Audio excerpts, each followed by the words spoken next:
The Colorado Avalanche have been one of the busier teams at the NHL trade deadline, totally revamping their center depth and landing some big fish.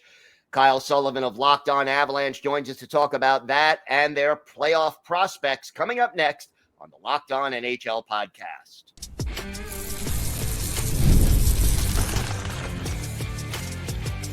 You're Locked On NHL, your daily podcast on the National Hockey League. Part of the Locked On Podcast Network, your team every day. Gil Martin here. Welcome, everybody, to the Monday edition of the Locked On NHL podcast, part of the Locked On Podcast Network, your team every day. I want to thank everyone who makes Locked On NHL your first listen every day. Don't forget to subscribe on YouTube or wherever you listen to podcasts so you get new episodes as soon as they drop. It is my pleasure to welcome back to the show Shaggy Von Doom himself, Kyle Sullivan of Locked On Avalanche. Kyle, to say it's been a busy week, maybe even a busy month or so for the Colorado Avalanche may be an understatement. But let's start with the big moves. Center goes from being a question mark to maybe one of the deeper center groups in the league. How are you feeling about the acquisitions of Brock Nelson and Charlie Coyle?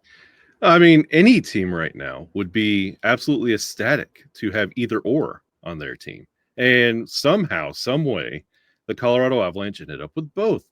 And it's interesting, like you mentioned, like a busy week. The Colorado Avalanche have quietly been working since maybe November, December. They traded away both goalies. Yeah. They have a brand new stable of goalies. They have Ryan Lindgren on the team. Marty Necas and Jack Drury are on the team. Mikko Rantanen is not on the team. And it's basically a complete team overhaul. And during these moves, they traded out Casey Middlestead, who they signed and were expecting to be the 2C. And the more the season has gone on, the more it looks like he's just not going to fit. Constantly being just bodied off the puck, kind of making, the weird, wrong plays every time. And it feels like he's trying to get to a moment that he just never could. And when the trade deadline was popping up, and honestly, the Mikko Rantanen to Dallas kind of ramps things up. When the Central's starting to look a little beefier, you got to make a move.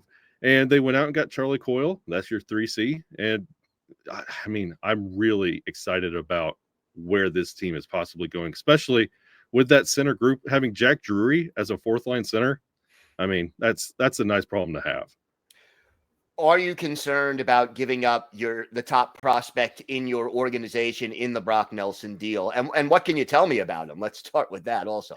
Well, I mean, yeah, he had 7 games to start this season. And I mean, he netted 1 goal, and that was against the Islanders, ironically.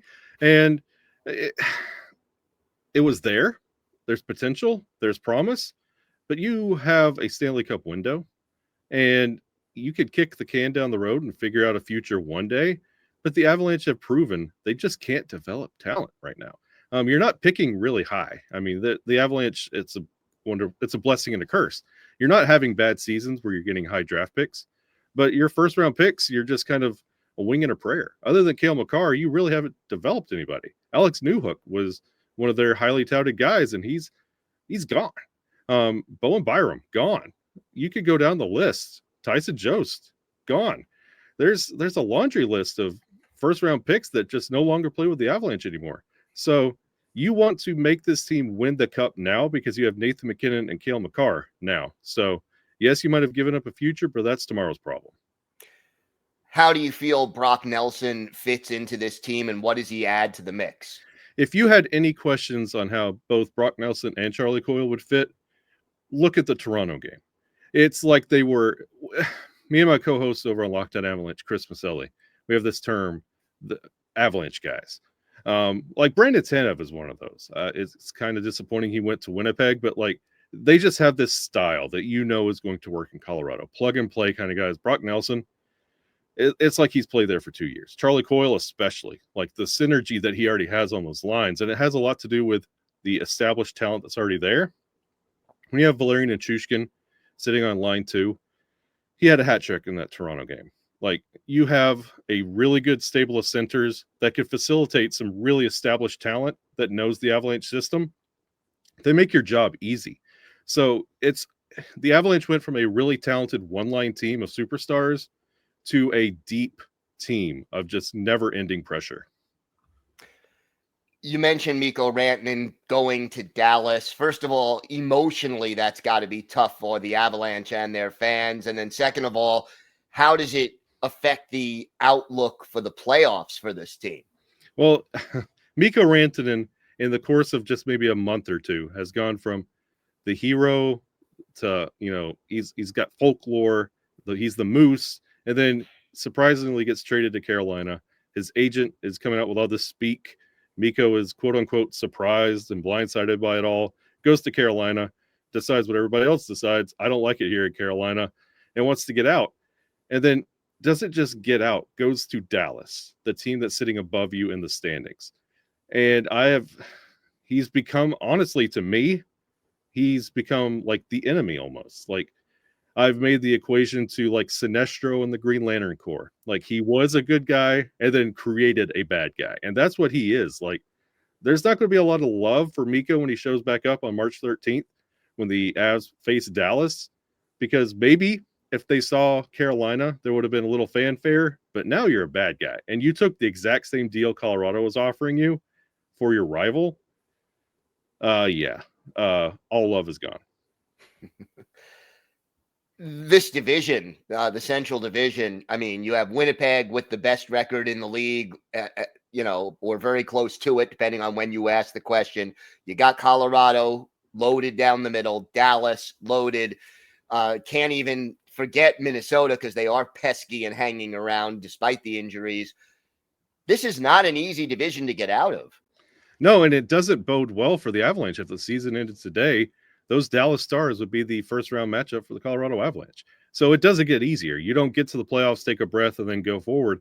No, you're going to be playing like Winnipeg. They're incredible. There's no way the Avalanche are catching them right now. Dallas, they have a nice favorable lead, but you can chase them down, but it doesn't matter. It's just you're flopping 2 and 3. Minnesota, they're pesky. They know they have a chip on their shoulder, and they know they don't have anybody coming to save them in the next coming days. So they're playing for their lives. So yes, that Central is aggravating.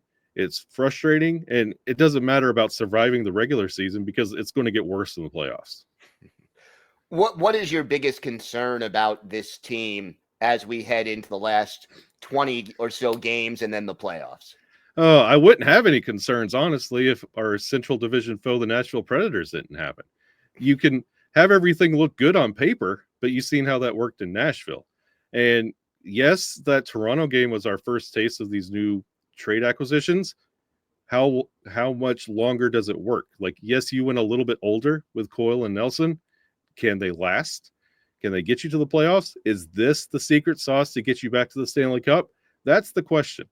It looks good on paper, but putting it to the test is the big thing. You feel good with how this Avalanche team looks on paper against anybody right now, especially with how the goalies are playing, both of them, Wedgwood and Blackwood.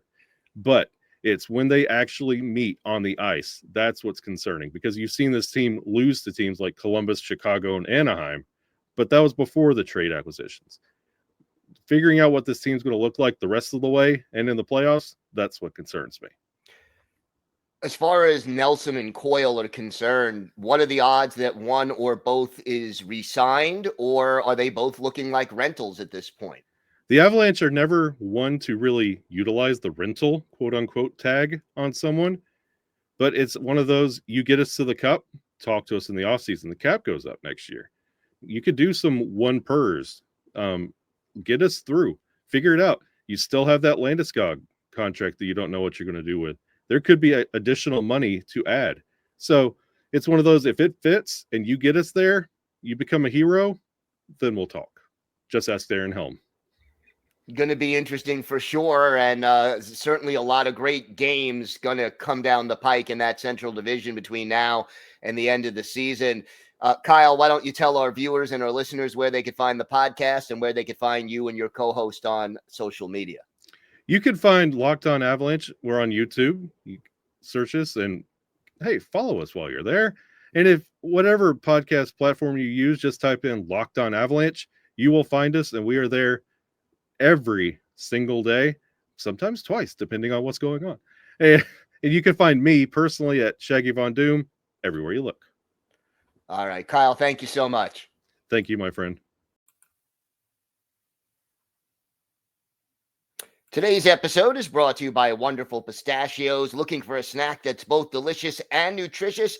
Crack into a good source of protein with Wonderful Pistachios.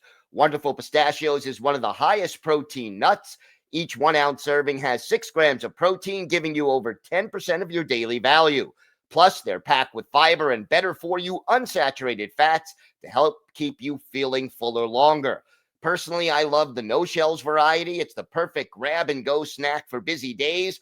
Whether I'm snacking at my desk, on a road trip, or just need a quick protein boost, they're always my go-to. And if you love cracking open every shell for that satisfying crunch, the in-shell options are a classic favorite. So get snacking and get cracking with a snack that packs a protein punch. Visit wonderfulpistachios.com to learn more. That's wonderfulpistachios.com.